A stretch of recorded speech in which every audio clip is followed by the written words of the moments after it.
Hello my dear students, आज की video में हम करेंगे आपका जो एनवीएस का पेपर है 2022 में क्लास 6 का आया था। तो उस पेपर में हिंदी का पोर्शन कैसा आया था, किस तरीके से हमने सॉल्व करना है, ये सब हम देखेंगे। आपका भी पेपर होना है 29 अप्रैल को होना है, तो उसकी तैयारी अब अच्छे से स्टार्ट करनी है। हम शुरू से कर रहे हैं तैयारी, लेकिन अब अच्छे से स्पीड पकड़नी है। आज की वीडियो में हम इसका हिंदी का पोर्शन करेंगे। ये आपका पेपर 2022 में आया हुआ है। तो सबसे पहले ये इन्फॉर्मेशन आपको पढ़ने के पहले ही मैं बता चुकी हूँ। आपको यहाँ पे टोटल कितने क्वेश्चन मिलेंगे? 80 मिलेंगे। उसमें 20 क्वेश्चन होंगे आपके लैंग्वेज के। अब लैंग्वेज में अगर आपने हिंदी चूज किए तो हिंदी के होंगे, और इंग्लिश चूज किए तो इंग्लिश के होंगे। और 40 क्वेश्चन होंगे आपके रीजनिंग के, और 20 क्वेश्चन होंगे मैथ्स के। ये सब हम पहले से डिस्कस कर चुके हैं। अगर आपको नहीं पता है तो मैंने इसका पूरा सिलेबस का वीडियो बनाया है, उसे मैं आई बटन में दे दूंगी, उसको देख लेना, ठीक है। तो चलिए पहले पैसेज से स्टार्ट करते हैं। पहला पैसेज है अनुच्छेद 1। तो सबसे पहले हमने एक आदत डालनी है, क्वेश्चन पढ़ने हैं। सांपों को डैश कहा जाता है, हम देखेंगे, ध्यान देंगे इस क्वेश्चन का। सांप कहाँ जीवित नहीं रह सकते? सांपों की डैश कमजोर होती है, सांपों को चोट लगने से बचाती है, जीवित रहना शब्द का अभिप्राय है। ये 5 क्वेश्चन है। चलिए पैसेज पढ़ते हैं। हमें पता चल गया सांप के बारे में। सांप रेंगने वाले कहे जाने वाले प्राणियों की श्रेणी में आते हैं। रेंगने वाले क्या होते हैं? जैसे देखो, छिपकली होती है, रेंग रेंग के चलती है, पैरों से नहीं चलते हैं, बिल्कुल रेंग रेंग के जमीन से मिलके चलते हैं। इस समूह में मगरमच्छ, छिपकलियां और कछुओं को भी शामिल किया गया। रेंगने वालों में शामिल किया गया इनको, ठीक है। ये पेट के बल चलते हैं, मगरमच्छ, छिपकलियां और कछुए। सांप वनों, मरुस्थलों और झीलों आदि सभी जगह पाए जाते हैं। देखो, वनों में पाए जाते हैं यानी कि जंगल। मरुस्थल क्या होता है? जहाँ पे रेत ही रेत होता है। झील भी आपको पता है, पानी के जो होते हैं उनको बोला जाता है, छोटा एरिया पानी का, उसे बोला जाता है झील। सभी जगह पाए जाते हैं। वे साल भर बर्फ से ढके रहने वाले स्थानों में जीवित नहीं रह सकते। देखो, एक क्वेश्चन आया था, यहाँ से ही मिल जाएगा। सांपों को डैश कहा जाता है, सांपों को क्या कहा जाता है? रेंगने वाले। अब ऑप्शन बताओ। ये रहा रेंगने वाले। सांप कहाँ जीवित नहीं रह सकते? देखो, ये पढ़ा हमने, वे साल भर बर्फ से ढके रहने वाले स्थानों में जीवित नहीं रह सकते। तो आपने अपने बिल्कुल खोल के रखना है, देखना है कि कौन सा आंसर है। देखो, ये हो गया हमारा आंसर, बर्फ में जमे स्थानों पर। साथ साथ सोल्व करते चलेंगे। नेक्स्ट है, सांप की डैश कमजोर होती है। सांप की दृष्टि होती है, नजर, मतलब जैसे हम किसी किसी को देखते हैं चश्मा लगा होता है, तो उसकी यानी कि देखने की दृष्टि जो है कमजोर है। तो ऐसे ही सांप की दृष्टि जो है थोड़ी बहुत कमजोर होती है। तो इन्होंने पूछा सांप की डैश कमजोर होती है। क्या? सूंघने का बोध, सुनना, स्पर्श बोध। हमें पता चल गया दृष्टि, देखते ही हम दृष्टि पे टिक कर देंगे। अब देखो, अगला है, कुछ सांप अपनी नाक से सूंघते हैं और पर अधिकतर वे जीभ से सूंघते हैं। देखो, कुछ नाक से सूंघते हैं, लेकिन अधिकतर जो सांप हैं वो अपनी जीभ से सूंघते हैं।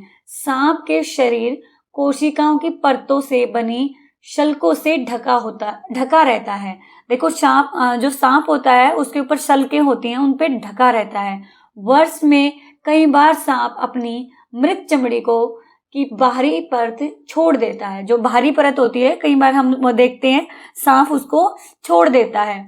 उसकी नीचे की कोशिकाएं तुरंत बाहर परत का निर्माण करती है, जो सांप की सुरक्षा करती हैं, ठीक है। अब देखो, सांप को चोट से लगने से क्या बचाता है? यहाँ पढ़ा हमने, किससे ढका होता है? शल्कों से। तो शल्क आंसर मिल गया हमारा। नेक्स्ट में देखो, जीवित रहना शब्द का क्या अर्थ है? जीवित यानी कि जीना, चलना, पलायन करना संबंधित। जीवित यानी कि जीना। बस हो गया हमारा, कुछ भी नहीं था इस पैसेज में। बच्चे, एक आदत और डालनी है। जैसे आप ओएमआर सीट में मैंने भरनी बताई है, किस तरीके से आपने ओएमआर सीट को फिल करना है। एक बात का ध्यान और रखना है, ऐसे नहीं करना कि एक एक क्वेश्चन आप कर रहे हो। तो ऐसा भी कर सकते हो, 5-5 का सेट बना लो, 5 क्वेश्चन हो गए, फिर ओएमआर सीट में भर दो। अगर आपके पास सही से टाइम मैनेज हो रहा है तो एक एक भरोगे तो ज्यादा बेटर है, उसमें गलत होने के चांसेस कम होंगे। आपने ध्यान देना, मान लो 64 है तो यहाँ पे इस तरीके से गोले मिलेंगे आपको, ठीक है। उनमें लिखा होगा A, B, C, डी। आपने देखा पहले क्वेश्चन का जैसे 64 का आंसर क्या है, बी। तो बेटा आपने देखा 64 में पूरा मैच करके देखना अपना ऐसे, तो बी को ऐसे डार्क कर देना। देखो इसमें सोल्व कर लिया और भरने में गलत कर दिया तो बच्चे नंबर नहीं मिलेंगे, ठीक है, अपना ध्यान रखना है इस चीज का। नेक्स्ट पैसेज पढ़ते हैं, पहले क्वेश्चन पढ़ लेते हैं। लोग पशुओं का दूध पीते हैं, डैश पशुओं का, डैश स्थानों में ऊंट होते हैं।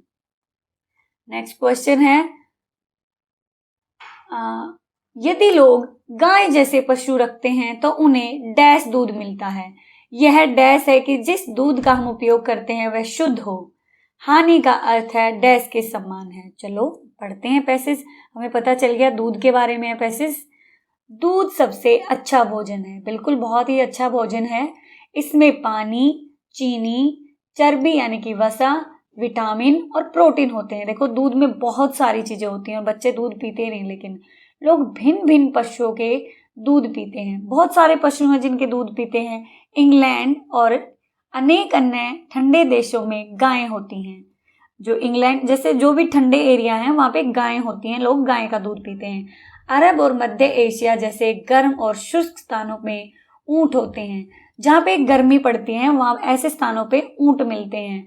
भारत में गाय और भैंस दोनों हैं, भारत में गाय और भैंस दोनों हैं। अनेक स्थानों पर बकरियां होती हैं। यदि लोग गाय और अन्य पशु रखते हैं तो उनको बहुत दूध मिलता है। अब देखो पहले क्वेश्चन देख लें यहाँ तक, लोग डैश पशुओं का दूध पीते हैं। अब देखो ये रहा पहला, लोग भिन्न भिन्न पशुओं का दूध पीते हैं। 1 मिनट में आपका आंसर आ जाना चाहिए। भिन्न भिन्न डैश स्थानों में ऊंट होते हैं, कैसे?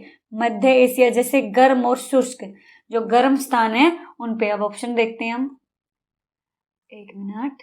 अब देखो गर्म, तो ये भी हमारा आंसर मिल गया, ठीक है।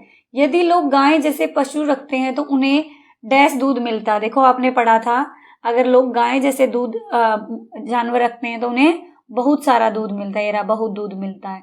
बेटा अपने पास से नहीं लगाना है, इससे पढ़ के, चाहे इसमें कुछ भी लिख रखा है उसके अकॉर्डिंग हमने आंसर देना है। तो बहुत सारा। अब आगे पढ़े, इतना हो गया, हमारे 3 आंसर मिल गए हमें। दूध से वे मक्खन और चीज बना सकते हैं, चीज यानी कि पनीर। यह जरूरी है कि जिस दूध का हम उपयोग करते हैं वह शुद्ध हो और विषाणु मुक्त होना चाहिए। अशुद्ध दूध से मानव शरीर को लाभ की बजाय हानि अधिक होती है। शुद्ध यानी कि उसमें कोई भी मिलावट ना हो, विषाणु मुक्त यानी कि वो खराब ना हो, ठीक है। तो बिल्कुल दूध है, प्योर होना चाहिए। अब देखो अगला क्वेश्चन क्या था हमारा, यह डैश है कि जिस दूध का हम उपयोग करते हैं वह शुद्ध हो। तो ये क्या है? आवश्यक, ठीक है, जरूरी। हानि का अर्थ, हानि का मतलब क्या होता है? नुकसान, क्षति, ठीक है। तो हानि मतलब होता है नुकसान, क्षति। आप कहेंगे मैम अभी भी नहीं समझ में आया। देखो आपने एक 4 रुपए की कॉपी खरीदी, ठीक है, और आपने उस कॉपी को 3 रुपए में बेच दिया, तो आपको कितने रुपए की हानि हो गई? 1 रुपए की। कितने का नुकसान हुआ? 1 रुपए का। तो इसे बोलते हैं हानि, क्षति, ठीक है। लाभ यानी कि फायदा। 4 की चीज ली, अगर आपने 5 की बेच दी तो आपको फायदा हो गया, ठीक है। समझ में आ गई बात? अब चलते हैं अगले पैसेज में।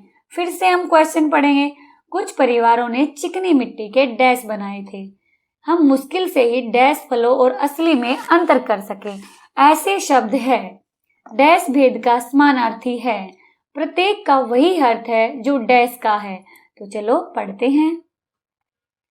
एक बार हम गांव गए जहां अनेक परिवार अपने बनाए हुए चिकनी मिट्टी के बर्तन बेच रहे थे। वहां हमें किसी परिवार के बनाए कृत्रिम फल व सब्जियों ने बहुत आकर्षित किया। कृत्रिम क्या? यानी कि मैन मेड, इंसान ने बना रखे थे उनको। जैसे आपने देखा होगा, मान लो सेब है, सेब का बिल्कुल हूबहू मिलता हुआ चिकनी मिट्टी का उन्होंने बना दिया, ठीक है।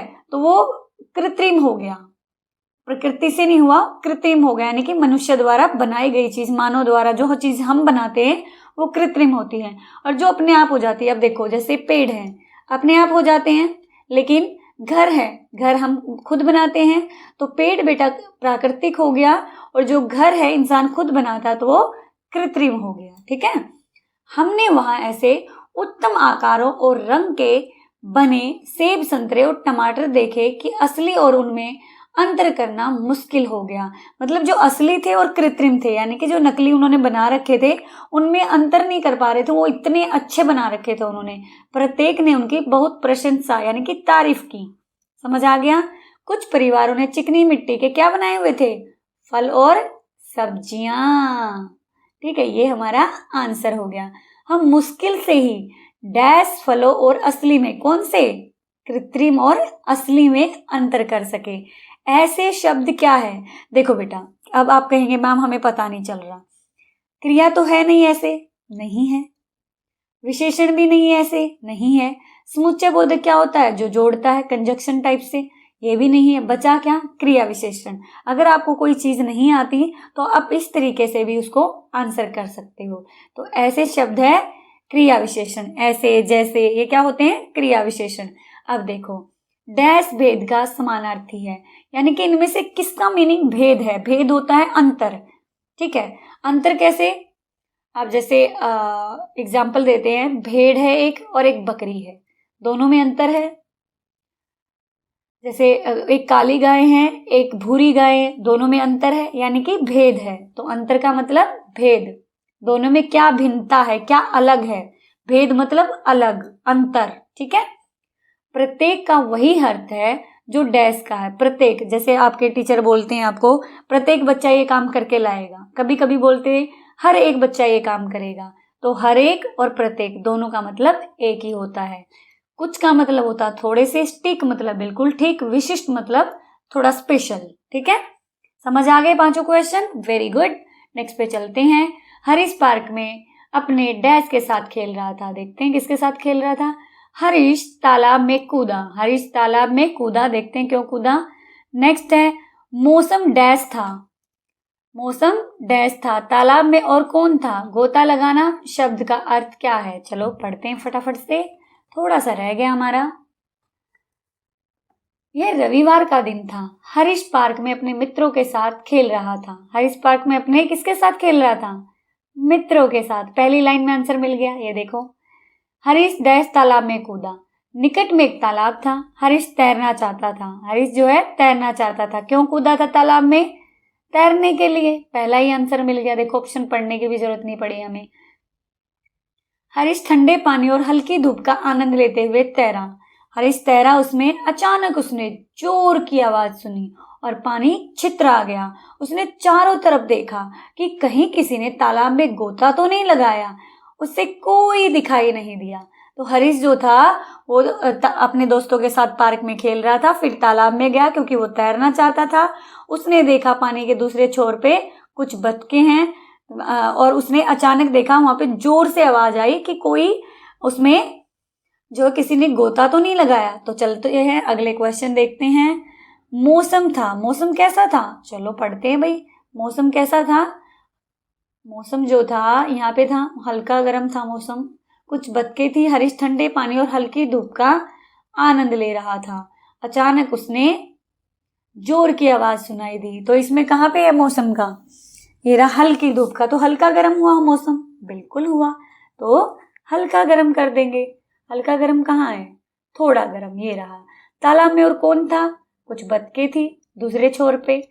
गोता लगाना शब्द का अर्थ वैसा ही है जैसे कि फिसलना। यहाँ पे जैसा फिसलना का अर्थ है वैसा ही गोता लगाना का अर्थ है। ठीक है, ये था आपका एनवीएस का हिंदी का पेपर, जो पिछले साल सिलेक्शन हुए जिन बच्चों के 2022 में, उनका आया था। तो आप ये मत सोचा करो कि हम हिंदी का नहीं करेंगे। बेटा हिंदी में भी आपको बहुत सारे जो है क्वेश्चन मिल जाते हैं जो आपको नहीं आते, और 20 में से 20 हिंदी के हम ले सकते हैं अगर हम अच्छे से तैयारी करें, इसे हल्के में ना लें। तो सारा का सारा पूरा ध्यान से देखा करो। अगली वीडियो में हम इसका रीजनिंग का और मैथ्स का पार्ट करेंगे। तो तब तक के लिए अच्छे से तैयारी कीजिए। मिलते हैं अगली वीडियो में।